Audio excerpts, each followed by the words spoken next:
नमस्कार साथियों, मेरा नाम है आर के सिंह। संस्कृति आईएएस के यूट्यूब चैनल पर आप सभी का स्वागत है। बात करें तो सिगरेट तंबाकू के सेवन से सिर्फ कैंसर ही नहीं होता है, बल्कि इसके कारण कई ऐसी रेयर डिजीज भी हो सकती हैं जिसके बारे में हम सोच भी नहीं सकते हैं। और इस तरह की एक रेयर डिजीज के बारे में हम आज चर्चा करने वाले हैं, जो इस डिजीज के होने के बाद आपके हाथ पैर तक काटने पड़ सकते हैं। इस बीमारी का ही नाम है बर्गर डिजीज। और भारत में तेजी से इस बीमारी का जो प्रभाव है वो बढ़ रहा है, इसके जोखिम बढ़ रहे हैं। और इस कारण से देखें तो इस बीमारी के प्रभाव में आने वाला जो व्यक्ति होता है उसके हाथ पैर में तेजी से दर्द होता है। इसके अलावा भी कई सारे लक्षण देखने को मिलते हैं जिन पर एक एक करके हम बात करेंगे। और ये जो बीमारी है जिसे हम बर्गर डिजीज कहते हैं, इसे मेडिकल की भाषा में जो वैज्ञानिक नाम है उसे कहा जाता है थ्रोम्बोएंजाइटिस ओब्लिटेरेंस। तो इसी बीमारी के बारे में आज हम बात करने वाले हैं, क्योंकि नेशनल लाइब्रेरी ऑफ जो मेडिसिन है उसमें एक रिपोर्ट प्रकाशित की गई जिसमें ये कहा गया कि दुनिया में हर 1 लाख यानी प्रत्येक 1 लाख जो बीमार हैं उनमें से लगभग 12 से 20 जो पेशेंट हैं वो किस बीमारी से ग्रसित हैं, तो वो बर्गर डिजीज से ग्रसित हैं। और इसी कारण से देखें तो एक और इस रिपोर्ट में खास प्रकाशित रिपोर्ट थी जिसमें यह कहा गया कि भारत की अगर बात करें तो यूरोप और अमेरिकी कंटिनेंट की तुलना में भारत में बर्गर डिजीज के जो मामले हैं उनकी संख्या अधिक है। और ये होनी भी लाजमी है, क्योंकि दुनिया में गुटखा तंबाकू सेवन के मामलों में देखें तो दुनिया में जो सबसे नंबर 1 पे देश है वो चीन है, और उसके बाद जो दूसरा स्थान आता है वो भारत का आता है। यही नहीं, WHO की एक रिपोर्ट आई है जिसमें यह कहा गया है कि दुनिया में तंबाकू सेवन करने वाले जो लोग हैं, खासतौर पे 15 वर्ष या उससे अधिक आयु के जो लोग हैं उनमें लगभग 25.3 करोड़ जो लोग हैं वो भारत से संबंधित है। और इसी कारण से अब जो समस्या है ये और भी गंभीर होते जा रही है, क्योंकि दुनिया में अगर देखें बर्गर डिजीज के मामलों की संख्या तो उसमें दुनिया में सबसे नंबर 1 पे आ चुका है भारत। और इसी कारण से भारत में इस बीमारी के जोखिम की मात्रा सबसे अधिक हो चुकी है। तो इसी के बारे में हम देखेंगे कि आखिर बर्गर डिजीज है क्या, इसके क्या लक्षण होते हैं, कौन कौन से सिम्टम्स देखने को मिलते हैं, इसमें क्या कॉम्प्लिकेशन देखने को मिलते हैं, इसके इलाज क्या हो सकते हैं, इससे कैसे बचा जा सकता है। इसके अलावा अन्य जो भी इससे जुड़ी जानकारियां होंगी उन पर भी हम संक्षिप्त रूप से बात करेंगे। तो चलिए देख लेते हैं कि सिगरेट पीने से हो सकता है बर्गर डिजीज। जैसा कि यहाँ पर टैग लाइन दिया गया है कि ये बर्गर डिजीज है, तो ये बर्गर खाने से नहीं होता है बल्कि ये तंबाकू के सेवन से होता है। खास तौर पे जो सिगरेट है एक तरह का देखें तो ये तंबाकू के सेवन के तहत आता है। तो इसी से होने वाला ये बीमारी है। ये क्यों चर्चा में है, तो ये इस समय कई सारे आप देखेंगे तो अलग अलग न्यूज़पेपर, जो टीवी चैनल्स हैं वहाँ पर इस बीमारी के बारे में कहीं ना कहीं चर्चा देखने को मिल रही है। इस कारण से ये खास तौर पे चर्चा में है, क्योंकि जो बर्गर डिजीज है इसके जो जोखिम के मामले हैं, इनकी जो संख्या है वो तेजी से बढ़ रही है। और इसका जो प्रभाव है वो भी संबंधित व्यक्ति के हाथ पैर और अन्य जगहों पर देखने को मिल रहे हैं। जैसे हाथ पैर में दर्द होता है, इसके अलावा भी कई सारे जो लक्षण हैं वो इस बीमारी में देखने को मिलते हैं। तो उनके बारे में भी धीरे धीरे हम बात करेंगे। जैसा कि पहले हमने बताया कि सामान्य तौर पे हम ये देखते हैं कि अगर हम सिगरेट तंबाकू का अगर सेवन कर रहे हैं तो उसके नुकसान की बात की जाती है। और इसमें सबसे जो पहला नंबर आता है वो ये कहा जाता है कि अगर आप तंबाकू, गुटखा, सिगरेट या इस तरह के जो भी पदार्थ हैं इनका अगर सेवन करते हैं तो फिर क्या होंगे, आप कैंसर से पीड़ित हो सकते हैं। अलग अलग जो कैंसर हैं वो आपको हो सकते हैं। लेकिन अब यहीं तक मामला सीमित नहीं हो रहा है, बल्कि इस तरह के जो गुटखा, तंबाकू या इस तरह के जो पदार्थ हैं उनके सेवन से अब कई सारे जो रेयरेस्ट डिजीज है, असामान्य जो बीमारियां हैं उनके होने का भी खतरा अब बढ़ गया है। खास तौर पे इस तरह की जो बीमारियां हैं, जैसे उदाहरण के तौर पे बर्गर डिजीज है, कि ये बीमारी इतनी रेयरेस्ट है कि इस बीमारी की जो मात्रा है अगर वो अधिक होती है, लंबे समय तक अगर इससे कोई पीड़ित होता है तो उस संबंधित व्यक्ति के जो हाथ पैर हैं वो भी बेकार हो जाएंगे और एक स्थिति आएगी कि उन्हें काटना भी पड़ सकता है। तो इस कारण से ये जो बीमारी है ये खास तौर पे चर्चा में है। मेडिकल जनरल के तौर पे देखें तो जो बर्गर डिजीज है इसका जो नाम कहा जाता है वो थ्रोम्बोएंजाइटिस ओब्लिटेरेंस इसको नाम दिया जाता है और ये खास तौर पे इस समय चर्चा में है। तो देखें इस बीमारी से जुड़े हुए जो भी कुछ महत्वपूर्ण पहलू हैं, जैसे भारत में आखिर क्यों बढ़ रहा है इस बर्गर डिजीज के जोखिम के मामले। तो देखिए, नेशनल लाइब्रेरी ऑफ मेडिसिन की रिपोर्ट बताती है कि दुनिया में हर 1 लाख लोगों में से 12 से 20 लोग इस बीमारी के शिकार हैं। भारत में ये जो आंकड़ा है इन आंकड़ों से कहीं अधिक रियल कह सकते हैं कि जमीनी स्तर पर सच्चाई है। और इसके अलावा देखें, पेरिफेरल जो आर्टरी डिजीज है जो पीएडी है, इसके 45 से 60% जो मरीज होते हैं, जो पेशेंट होते हैं, उनको बर्गर डिजीज हो जाता है। भारत तंबाकू सेवन के मामले में देखें, जैसा कि पहले हमने बताया कि चीन के बाद दूसरे स्थान पे आता है। और यही नहीं, WHO का ये भी कहना है कि 15 वर्ष या उससे अधिक उम्र के लगभग 25.3 करोड़ जो लोग हैं वो क्या करते हैं, धूम्रपान करते हैं या इस तरह के जो भी स्मोकिंग है उससे वो जुड़े हुए हैं। इस कारण से देखें तो भारत में इस बीमारी के जो मामले हैं वो और भी अधिक देखने को मिल सकते हैं। अब थोड़ा सा हम बात करेंगे कि आखिर ये जो बर्गर डिजीज है ये आखिर है क्या। आपके सामने देखिए, हम बात कर रहे हैं कि इसकी थ्रोम्बोएंजाइटिस जो ओब्लिटेरेंस है, यानी कि जो बर्गर डिजीज है, इसकी चर्चा करने वाले हैं। तो ये क्या है कि ये जो बर्गर डिजीज है ये क्या है, एक रेयर डिजीज है। ये क्या है, एक रेयर बीमारी है कह सकते हैं। और ये जो बीमारी है सामान्य तौर पे देखें तो किसको होती है, तो जो लोग भी स्मोकिंग करते हैं, धूम्रपान करते हैं, तो वो इस बीमारी से सबसे अधिक प्रभावित होते हैं। इसमें सामान्य तौर पर देखेंगे तो जो हाथ और जो पैर हैं, आप देखिए जैसे हाथ हैं, हाथ की जो उंगलियां हैं, इनमें क्या हो जाती है, इसमें स्वेलिंग हो जाती है। आप देखेंगे सूजन हो जाएगा। हाथ के ही उंगलियां नहीं बल्कि पैरों में भी सूजन आपको देखने को मिल सकता है। यहाँ पर क्या होता है कि आपका जो ब्लड का फ्लो है, जैसे आप देखिए यहाँ पर जो अंगुलियां हैं, यहाँ पर जो ब्लड का फ्लो होता है, जो रक्त का प्रवाह है वो क्या हो जाता है, वो प्रभावित होता है। वो जो फ्लो है वो आप देखेंगे काफ़ी कम हो जाता है। और इस कारण से क्या होगा कि यहाँ पर जो ब्लड की क्लोटिंग है, जो ब्लड है वो क्या होने लगता है, वो थक्का बनने लगता है, ब्लड क्लोट होने लगता है, यानी ब्लड का थक्का बनने लगता है। ब्लड का जो सप्लाई है वो कम होने लगता है। और ब्लड का जो सप्लाई है, जो ब्लड की सप्लाई है, अगर वो कम हो रही है तो इसका प्रभाव क्या हमें देखने को मिलता है कि जो टिश्यूज आपके होते हैं, जो ऊतक होते हैं, वो क्या होते हैं, वो धीरे धीरे डैमेज होने लगते हैं। और स्थिति इतनी गंभीर हो जाती है कि वहाँ पर जो भी प्रभावित अंग है एक तरह से वो जकड़न या सड़न की स्थिति वहाँ पर देखने को मिलती है। और इसके बाद स्थिति ऐसी आ जाती है कि एक समय के बाद आपके जो अंग हैं, इन अंगों को क्या करना पड़ता है, इन अंगों को काटना भी पड़ सकता है। तो आप समझ सकते हैं कितनी खतरनाक ये बीमारी है। तो इसी बीमारी के बारे में हम चर्चा कर रहे हैं कि बर्गर जो डिजीज है ये है क्या, एक रेयर लेकिन गंभीर बीमारी है, यानी कि सामान्य नहीं होती है। जैसा कि पहले ही हमने बताया कि अभी तक जो नेशनल लाइब्रेरी ऑफ जो मेडिसिन है, इसमें जो प्रकाशित रिपोर्ट है, इसमें ये कहा गया कि 1 लाख जो बीमार हैं दुनिया में, उनमें से 12 से जो 20 लोग हैं वो किस बीमारी से प्रभावित हैं, ग्रसित हैं, तो वो बीमारी आपकी बर्गर डिजीज है। तो रेयर डिजीज तो है, असामान्य या कह सकते हैं कि कम दिखने वाली बीमारी है, लेकिन बड़ी ही गंभीर बीमारी है। तो ये इसके बारे में सबसे महत्वपूर्ण बिंदु है। किस कारण से होती है, तो ये बीमारी स्मोकिंग, जैसे कि सिगरेट पीना या जो भी तंबाकू सेवन है, उस कारण से होती है। इसमें सबसे अधिक जो प्रभावित होने वाले अंग हैं वो सीधे तौरों पे देखें तो हाथ और पैर हैं। यहाँ पर जो भी आपके ब्लड वेसल्स हैं, जो धमनी है जिसमें रक्त का संचार होता है, उसमें सूजन आने लगता है। ऐसा क्यों होता है, तो जो ब्लड का फ्लो है वो धीरे धीरे क्या होता है, वो कम होने लगता है। ब्लड का जो फ्लो है जब वो कम होगा तो उसके बाद क्या होगा कि वहाँ पर जो ब्लड की सप्लाई है वो धीरे हो जाएगी और ब्लड क्लोट करने लगता है। ब्लड क्या होने लगता है, जमने लगता है, थक्का बनने लगता है। और उसके बाद जो स्थिति है वो काफ़ी खराब होती है।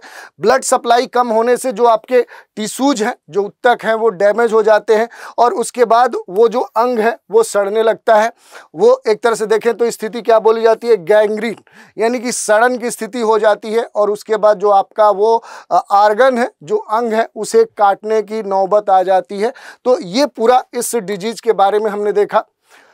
क्यों होती है बर्गर डिजीज, ये सबसे महत्वपूर्ण बात है। तो देखिए, अभी तक अगर बर्गर डिजीज की बात करें तो इसका कोई सीधे सटीक वजह पता नहीं चला है, लेकिन अब तक जो भी स्टडी हुई है, जो भी रिसर्च हुए हैं, उनके मुताबिक इसके जो प्रमुख कारण हो सकते हैं, उनमें सबसे जो महत्वपूर्ण बात है उसमें हम कह सकते हैं कि जो तंबाकू है, कौन सा, तो जो हम तंबाकू का सेवन करते हैं, जो सिगरेट है, जो सिगरेट का हम सेवन करते हैं, तो ये सबसे महत्वपूर्ण कारण है इस बीमारी के होने के पीछे। तंबाकू में क्या होता है कि कई सारे ऐसे केमिकल्स होते हैं, बहुत सारे ऐसे खतरनाक क्या होते हैं, केमिकल्स या रसायन होते हैं, और ये जो इनकी मौजूदगी है, ये क्या करते हैं कि जो भी आपका ब्लड वेसल है, जो आपका ब्लड वेसल है, जहां पर क्या होता है कि जो भी आपका रक्त है उसका संचार होता है, उसकी जो दीवार होती है, जो वॉल्स होती है, उस दीवार के क्या होते हैं, उस दीवार के चारों तरफ ये जमने लगते हैं, एक तरह से देखें। और जो वेसल्स है, जो यहाँ पर ब्लड वेसल है, वो क्या होने लगती है, तो वो श्रिंक होने लगती है, वो सिकुड़ने लगती है। इस ब्लड वेसल के सिकुड़ने से देखें तो धीरे धीरे क्या है कि यहाँ पर जो भी रक्त का संचार है, जो रक्त है उसका जो फ्लो है, वो फ्लो क्या होने लगता है, वो धीरे धीरे कम होने लगता है। और इस कारण से देखें तो जो हाथ पैर है, वहाँ पर जितना ब्लड का सर्कुलेशन होना चाहिए, जितना ऑक्सीजन का सर्कुलेशन होना चाहिए, वो नहीं होता है। और उसके बाद देखेंगे तो जो भी प्रभावित अंग है वो धीरे धीरे सूजने लगता है, और वह धीरे धीरे देखें तो सड़ने लगता है। और ये स्थिति यहाँ पर देखने को मिलती है, जैसे आप चित्र में देख सकते हैं, यहाँ पर दर्शाया गया है कि जो ब्लड वेसल है वो खास तौर पे ये जो तंबाकू है, जो सिगरेट है, इसमें जो हानिकारक जो केमिकल्स हैं, उन कारण से इस तरह की स्थिति देखने को मिलती है। और इस कारण से जो भी आपके टिश्यूज हैं वो क्या हो जाते हैं, वो डैमेज हो जाते हैं। तो ये इसके बारे में हमने बेसिक जानकारी देखी। इसके अलावा देखें कि जो तंबाकू और सिगरेट है, इसका जो हम सेवन करते हैं, इस सेवन के कारण इस तरह की जो स्थिति हमें देखने को मिलती है कि हाथ और पैरों तक जो पर्याप्त ऑक्सीजन है वो पहुंच ही नहीं पाता है, और वो इस बीमारी के लक्षण के रूप में देखने को मिलता है। जेनेटिक अगर कारणों की बात करें कि अगर आनुवंशिक कारण क्या है, तो कुछ लोगों की जो फैमिली हिस्ट्री होती है, उस कारण से भी इस बीमारी होने की जो संभावना बढ़ जाती है। जैसे अगर उनके पिछले पीढ़ी में अगर कोई इस बीमारी से जुड़ा हुआ है, जैसे माता पिता या उसके और एक पीढ़ी पहले, या उनके ब्लड रिलेशन में कोई है, तो इस तरह की बीमारी आगे बढ़ने की संभावना होती है। इसके अलावा देखें तो ऑटो इम्यून अगर कोई डिजीज है, जैसे शरीर की जो प्रतिरक्षा प्रणाली है, जो इम्यून सिस्टम है, कभी कभी अपने ब्लड वेसल पर ही हमला करने लगती है। इससे भी क्या होता है कि जो प्रभावित अंग है उसमें स्वेलिंग देखने को मिलती है, ब्लड जो है वो क्लोटिंग होने लगता है, रक्त जमने लगता है, और फिर क्या है कि वो कारण बन जाता है बर्गर डिजीज का। तो ये भी कुछ कारण है। अगर हम बात करें कि जो बर्गर डिजीज है, इस बीमारी में कौन से हमें लक्षण देखने को मिलते हैं, तो देखिए, ये जो बीमारी है, इस बीमारी में जो लक्षण है वो अचानक देखने को नहीं मिलते हैं। ऐसा नहीं कि सारे लक्षण एक साथ आपको देखने को मिलेंगे और आप एक तरह से समझ जाएंगे कि ये बीमारी से हम ग्रसित हैं, तो नहीं। इस बीमारी में देखें तो धीरे धीरे लक्षण सामने आते हैं, लेकिन शुरुआती जो संकेत हैं उसको जानना सबसे बहुत जरूरी है। जैसे हाथ और पैर में तेज क्या होता है, पेन होने लगता है, दर्द होने की समस्या देखने को मिलती है, खास तौर पे जब आराम आप कर रहे हो या नींद में हो, तो इस तरह की अचानक स्थिति देखने को मिलती है। और हाथ और पैर में अचानक आपका अकड़न, स्वेलिंग और दर्द होने लगता है। जो आपके फिंगर्स हैं वो एक तरह से देखेंगे तो पूरी तरह से सुन्न पड़ जाएंगी। पैरों में जलन होगा, ठंडापन महसूस होना आपको फील होगा। चलते वक्त काफ़ी तेज दर्द होता है, जो रुकने पर थोड़ा थोड़ा देखें तो ठीक होता महसूस होता है। घाव या अगर कट हो रहा है तो लंबे समय तक ठीक नहीं होगा, भरेगा ही नहीं। अब इसमें बात करें कि आखिर सबसे अधिक किनको इससे डर है, जोखिम किनको हो सकता है, कौन इसके प्रति सबसे अधिक संवेदनशील है, तो जो लोग सिगरेट या बीड़ी या इस तरह के जो भी धूम्रपान करते हैं, तो वो सबसे पहले सचेत हो जाए, क्योंकि ये जो बीमारी है इन्हीं को सबसे पहले ग्रसित करेगी, सबसे अधिक प्रभावित करेगी। जो तंबाकू या खैनी खाते हैं उन्हें भी ये बीमारी हो सकती है। तो ऐसा नहीं है केवल सिगरेट जो पी रहा है वही बर्गर डिजीज के शिकार बनेंगे, और लोग भी बनेंगे जो तंबाकू का सेवन करते हैं। 20 से लेकर 45 साल की उम्र के जो पुरुष हैं वो सबसे अधिक इस बीमारी के प्रभाव में आ सकते हैं, और जिनकी फैमिली हिस्ट्री इस तरह की किसी भी बीमारी से जुड़ी हुई है या ऑटो इम्यून अगर डिसऑर्डर से जुड़ा हुआ कोई व्यक्ति है तो वो इसके प्रति सबसे अधिक सेंसिटिव है। क्या है इसके कॉम्प्लिकेशन, उन पर भी थोड़ा सा बात करें तो देखिए, अगर कोई व्यक्ति प्रारंभिक तौर में या तो इस बीमारी के शिकार में है या लंबे समय से है या अंतिम दौर में है, अगर उसका समय पर इलाज ना हो तो बीमारी जो है वो काफ़ी गंभीर रूप ले सकती है। जैसे गैंग्रीन की स्थिति उत्पन्न हो सकती है। कहने का मतलब जैसा कि हमने बताया कि आपका जो ब्लड वेसल है उसमें क्या होगा कि जो ब्लड का फ्लो है, जो ब्लड का आपका फ्लो है, अगर वो फ्लो जो है वो काफ़ी कम हो जाता है, और इस कारण से क्या होगा कि आपके जो भी ऑर्गन्स हैं वहाँ पर जो टिश्यूज हैं, जो टिश्यूज होंगे, जो उत्तक होंगे, वो क्या हो जाएंगे, वो डैमेज हो जाएंगे, वो खराब हो जाएंगे, और उसके बाद स्थिति ऐसी आ जाएगी कि वो आपका जो अंग है वो गैंग्रीन की स्थिति में आ जाएगा, यानी सड़ने की स्थिति में आ जाएगा। और फिर क्या स्थिति होगी कि आपका वो जो ऑर्गन है उसे काटने की ज़रूरत पड़ सकती है। यही नहीं, इस बीमारी के कारण जो हार्ट अटैक है, जो स्ट्रोक है, उसका भी जो जोखिम है वो उत्पन्न हो जाता है। चलने फिरने में तो आप पूरी तरह से असमर्थ हो जाते हैं, और जो संक्रमण है वो बार बार आपको होगा अलग अलग चीज़ों से। तो ये कुछ महत्वपूर्ण बातें हैं। इसके कारणों की बात करें कि बर्गर डिजीज के कारण कौन कौन से कॉम्प्लिकेशन हो सकते हैं, तो आपको स्ट्रोक आ सकता है, हार्ट अटैक आ सकता है, इसके अलावा ट्रांजिएंट जो आइसेमिक जो अटैक है, मिनी जो स्ट्रोक कहा जाता है, वो आ सकता है। इस कारण से आपके जो ऑर्गन है वो सड़ने लगेंगे, गैंग्रीन के कारण आपके हाथ पैर काटने पड़ सकते हैं। आंतों में जो ब्लड वेसल्स हैं उसमें समस्या उत्पन्न हो जाएगी। नर्वस सिस्टम से जुड़ी हुई जो भी समस्याएं हैं, जो तंत्रिका तंत्र है उससे जुड़ी हुई जो समस्या है वो भी आपको देखने को मिल सकती है। तो ये सारी समस्याओं की बात हुई। अब हम बात कर लेते हैं कि इसके लिए क्या इलाज हो सकता है। तो देखिए, अभी तक इस बीमारी का कोई अस्थायी इलाज देखने को नहीं मिला है, लेकिन दवाओं और इसके लक्षण को कंट्रोल किया जा सकता है। जैसे देखिए, वेसो डायलेटर्स, ये क्या है कि ब्लड वेसल को चौड़ा कर जो ब्लड फ्लो है उस ब्लड फ्लो को मेंटेन करने में मदद करता है। ऐसे ही क्या है, एंटी इन्फ्लेमेटरी अगर दवाएं लेते हैं तो जो सूजन की स्थिति है उस सूजन को, उस स्वेलिंग को कम किया जा सकता है। एनाल्जेसिक्स है, इससे क्या होगा कि जो भी दर्द की स्थिति है उस दर्द में राहत मिलती है। एंटीबायोटिक्स जो दवाएं हैं उस दवाओं से क्या होगा कि जो इन्फेक्शन है उस पर कंट्रोल किया जा सकता है। एंटीकाइगुलेट्स है, इसके कारण क्या होगा कि जो ब्लड क्लॉट हो रहे हैं उस ब्लड क्लॉटिंग की जो समस्या है उसको कंट्रोल किया जा सकता है और ब्लड फ्लो को मेंटेन किया जा सकता है।